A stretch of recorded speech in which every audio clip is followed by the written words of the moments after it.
Hello everyone, this is Matthew Martin. Did you know that having greed is having an irregular or excessive desire for riches? Now I've taken a scripture from the Amplified Bible and I've looked up all the words and put this together for you. Listen to this. Colossians 3 verse 5 to 6 says, "So put to death and deprive the power of evil longings in your body like greed, which is a kind of idolatry because it replaces your devotion to God.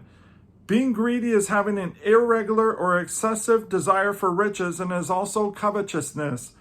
Because of these sinful things, the divine wrath of God is coming on the sons of disobedience, those who fail to listen and who routinely and stubbornly adhere to a course God says not to do and disregard God's commandment, mandate, or order." Now, let me explain this to you so you get this. So I read a book called Rich Dad, Poor Dad. It's an amazing book. I highly recommend it to everyone. But the thing is when you're reading a book about finances and making money, the enemy can try and stir up desires to chase after money. Now, I know better than that, and I rejected that. But there's people in the world that are chasing after money. And the thing is that here in scripture, it says it replaces your devotion to God. When you're greed, when you're having irregular or excessive desire for riches, it replaces your devotion for God. And see, the thing is that God has called you to a destiny, a plan and a purpose for your life.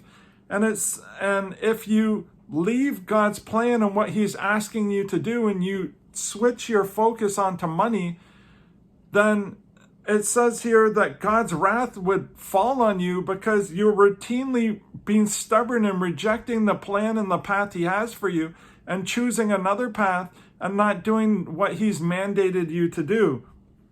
So in scripture here in Colossians 3 verse 1 to 4, it says, "Therefore ye have been raised to life, to a new life, sharing in his resurrection from the dead. Keep seeking those things that are above, where Christ is seated at the right hand of God. Set your mind and keep focused habitually on the things above, the heavenly things, not on the things that are on the earth." So here Paul says that we are to focus on the things in heaven. And there is riches in heaven. There's Christ is being raised from the dead and he's being glorified. And we are going to be raised with Christ. And when we do, we're going to have eternal riches.